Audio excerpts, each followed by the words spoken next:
दोस्तों, हमारे देश में अंधभक्ति का स्तर इतना गिर चुका है कि सामने से आदमी के हर घटनाएं हो रही है, हर चीज़ें हो रही हैं, लेकिन वो अंधभक्ति में इतना लीन हो गया है कि अपने गधे को शेर बना के रखेगा। अंधभक्तों से मैं पूछना चाहूँगा कि हमारे देश में जब महंगाई कंट्रोल नहीं हो रही है तो हमारी वित्त मंत्री किस काम की? हमारे देश में आए दिन पेट्रोल, डीजल, दूध और एलपीजी गैस, सोने चांदी के जैसे चीज़ों के रेट बढ़ रहे हैं और हमारे प्रधानमंत्री जी आके बोल रहे हैं कि नहीं, ये सब कम करने की ज़रूरत है, कम खर्च करने की ज़रूरत है।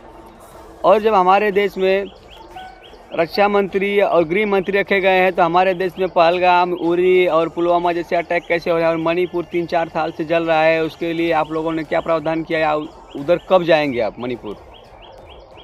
और हमारे देश में आए दिन पेपर लीकेज के बहुत सारे मामले आते रहते हैं। तो हमारे शिक्षा मंत्री जी ने इस पे क्या मतलब एक्शन लिया और क्या जांच बिठाई?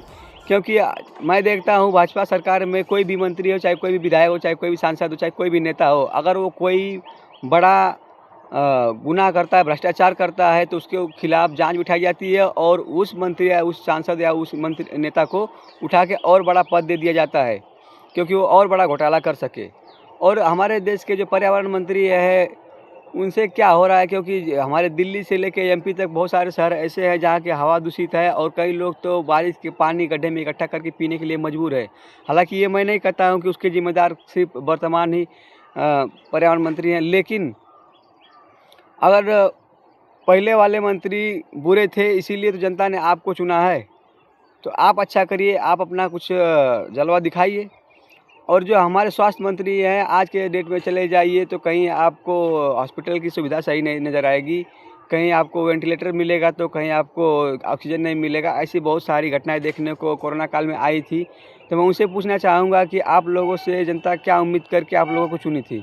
जनता की एक ही उम्मीद थी कि नहीं, हमारे मंत्री जी, हमारे नेताजी आएंगे तो हमारे लिए कुछ अच्छा करेंगे, हमारे प्रति कुछ अच्छा सोचेंगे। और जो हमारे रेल मंत्री जी हैं, रेल मंत्री के तो बात ही क्या है, क्योंकि उनके कहने के हिसाब से ट्रेन के भाड़े तो बढ़ा दिए गए, लेकिन ट्रेन की ना तो कुछ बोगियाँ बढ़ाई गई, ना तो कुछ ट्रेन के और सुविधाएं दी गई। और आए दिन जो ट्रेन दुर्घटनाएं हो रही है उनका जिम्मेदार कौन है? अगर आप लोगों से देश नहीं संभल रहा है तो आप ये नारा मत दीजिए कि नहीं, देश सुरक्षित हाथों में है, चाहे देश के प्रधानमंत्री का 56 इंच का सीना है, क्योंकि जनता अब देख चुकी है और जनता अब जान रही है, धीरे धीरे जाग रही है।